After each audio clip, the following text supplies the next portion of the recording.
आप चूँकि Uttar Pradesh bar council के अध्यक्ष रहे हैं, तो आप जिस समय अध्यक्ष थे उस समय क्या क्या आपकी उपलब्धियां रहीं, आपने क्या क्या काम करवाए? देखिए, वकीलों की स्थिति कहा जाए तो आज़ादी के 78-80 साल बीतने के बाद भी आप समझिए कि उत्तर प्रदेश में संत कबीर नगर, भदोही और कानपुर देहात, मैं जिम्मेदारी से कह रहा हूँ, ये 3 जिले ऐसे हैं जहाँ एक भी वकील का पक्का चैम्बर नहीं है। जी, वकील के इंफ्रास्ट्रक्चर की स्थिति ये है, ये इस गवर्नमेंट से नहीं मतलब है, ये आज़ादी से लेकर अभी तक लोगों ने ध्यान नहीं दिया कि वकील टीन के नीचे बैठता है, मड़ई के नीचे बैठता है, छपरा के नीचे बैठता है, खपड़ा के नीचे बैठता है, 300 रुपये का तखत लेके नाले के किनारे बैठा हुआ है, कोई पेड़ के नीचे बैठा हुआ है, बरसात का पानी है कि पसीने का पानी है, ये फ़र्क नहीं है। वकील वास्तव में धूप प्रूफ है, गर्मी प्रूफ है, जाड़ा प्रूफ है। तो वकील की स्थिति बड़ी ख़राब है, पुल के नीचे ही बैठते थे। मैं धन्यवाद दूंगा उत्तर प्रदेश की वर्तमान सरकार को, जिसने कम से कम प्रयागराज में 13 मंजिला वकीलों का चैम्बर बनाया। हम लोगों ने उसका प्रयास किया था, लेकिन इंफ्रास्ट्रक्चर और डेवलप किए जाने की आवश्यकता है। उनको किताबें मिले, उनको लाइब्रेरी मिले, उनको कंप्यूटर की सुविधा मिले और बैठने की उचित सुविधा मिले, और ये किए जाने की ज़रूरत है। जब मज़दूर को पक्का छत हम दे रहे हैं तो वकील कचहरियों में शौचालय की व्यवस्था ठीक नहीं है। अब जाकर देखिए, लेडी वकीलों के लिए अलग बैठने की व्यवस्था नहीं है। हमने प्रयास किए हैं कि सैनिटरी नैपकिन की मशीनें लगवाई जाएं, लड़कियों को बैठने की अलग व्यवस्था की जाए, शौचालय के निर्माण करें, तमाम चेंबर्स बनवाने का काम किया, इंटीग्रेटेड कैंपस मांग करके, जैसे श्रावस्ती में बना है, अभी कई नए कैंपस बन रहे हैं, अमेठी में बन रहा है, हापुड़ में बन रहा है, भदोही में बन रहा है, भदोही कह रहे हैं, चंदौली में बन रहा है। तो कई जगह हो रहा है और इसमें और किए जाने की आवश्यकता है। इसके अलावा हर वकील के मरने पर हम 5 लाख रुपए देते हैं। 60 वर्ष था पहले, इसको हमने 9 मार्च 2019 से 70 वर्ष किया है।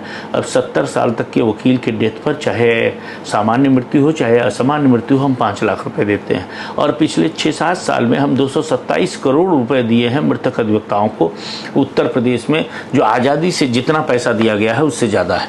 इसके अलावा एडवोकेट्स के लिए 70 से ऊपर भी हमने 3 लाख रुपए देते हैं डेथ पर, चाहे जितनी उम्र तक लोग जीवित रहें। अब हम मेडिकल, अभी हमने माननीय मुख्यमंत्री जी ने भी का ध्यान दिलाया और माननीय मुख्यमंत्री जी ने इस दिशा में घोषणा भी की है कि हम आयुष्मान की तरह वकीलों के लिए भी हेल्थ इंश्योरेंस की व्यवस्था करेंगे, और मुझको लगता है जल्दी वो लागू होगा। इसके अलावा जो वकील अगर 5,000 रुपये आज जमा करेगा अधिवक्ता कल्याण निधि में, तो 30 साल वकालत पूरी होने पे हम 5 लाख रुपए देते हैं, जीते जी।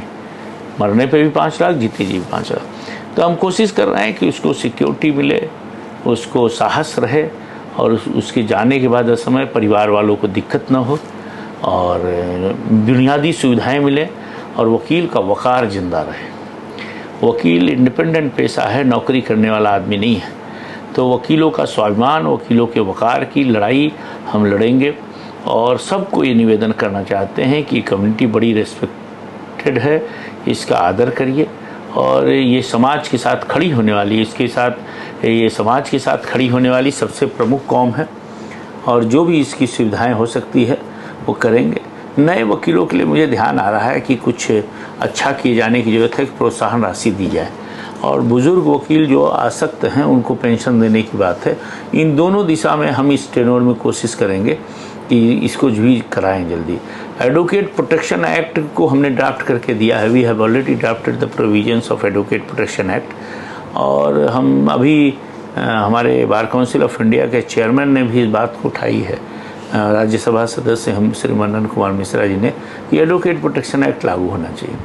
क्योंकि हमको प्रोटेक्शन इसलिए चाहिए कि हम उसको फांसी कराते हैं जो 10 कत्ल किए हुआ है, तो हमारे परिवार को भी सुरक्षा चाहिए। बिल्कुल।